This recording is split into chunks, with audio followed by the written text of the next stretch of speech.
I can imagine, that this is a wonderful time, for dancers also to just meet and compare technique. And can you explain to us, for some of the South African entries who may not have seen or been exposed to any kind of techniques, how was that meeting kids from other parts of the world? Well, I always say that the most amazing moment is on the Friday night for the semi-final, or the Saturday night for the final, when the finalists on stage and the other dancers haven't left the building. They're actually there and they're supporting side stage.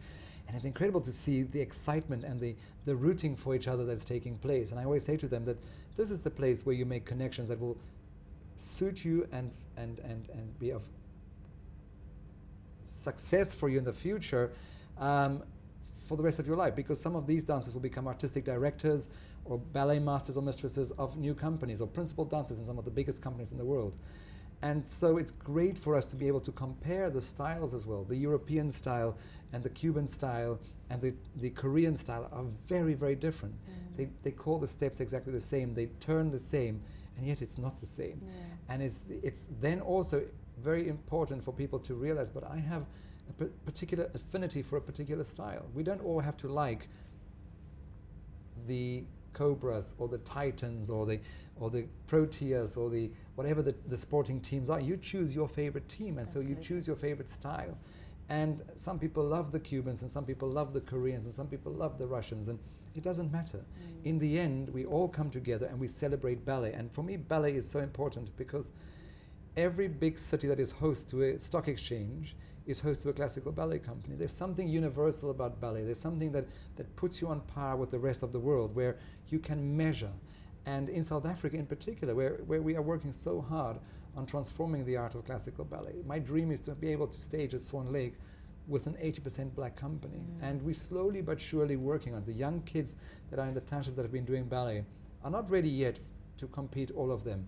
But they are starting to be able to be brought in and to be able to compare and to start to understand what this is about. What is this thing that I have to stretch every day and get my leg behind my ear and point my feet and turn as much and lift and be strong and still be gorgeous and tell stories, all through the art of ballet. And I think when they see these kids in action, and that's why it's so important to bring the very young kids from Korea or from Cuba, is for the young kids in South Africa to start saying, but hang on, if they can do it, I can do it, and I can do it even better, because the world is saying to me at every big competition that I go to that Africa will be the next big ballet place to go. It was Europe, then it was Russia, then it was the Americas, then it became Asia.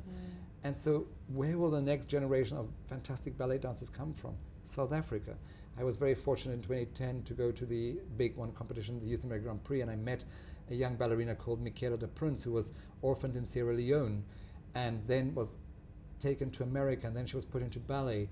And in 2012 she came to South Africa, and her first full-length ballet she danced back in Africa. But she has become and is becoming a role model for very many young black dancers in particular. And I think it's necessary that we start being able to just say that we are wanting to train young black dancers, kids that have never even heard of ballet, that might be so incredibly talented. So this is why it's important for us to get the message to as many people as possible. Absolutely. That there is this competition, that there is something called classical ballet. And like tennis or rugby or soccer, we need to go and find those very talented kids, bring them together, train them, inspire them, and give them jobs. Work on social cohesion, bring them all together. And I think that's what the competition achieves in many, many ways. Absolutely. Now, as you mentioned, South Africa has a very different kind of landscape. So as you mentioned, you'll find that a lot of South African black kids perhaps don't even have access. And how is it that even after this competition, you'll try maybe bridge that gap with initiatives such as this? Absolutely. So the whole purpose is to create awareness. There are very many development programs in place in Cape Town and outside, in Joburg and outside, Pretoria and outside. But there are very many young kids further away and further afield, and that's the big drive in the next few years. I've started with a program where I'm starting to train black teachers in the townships, so that the teachers can then go and reach the kids, because we were trying to bus in kids, and it's so costly and prohibitively so. And so we have to find ways of actually taking ballet to the people, and my idea is to then train teachers who will then replicate and multiply the process, so that instead of training 30 kids and one becomes a dancer, I'm rather going to train 30 teachers who will each train 100 kids, which only takes you to 3,000 kids.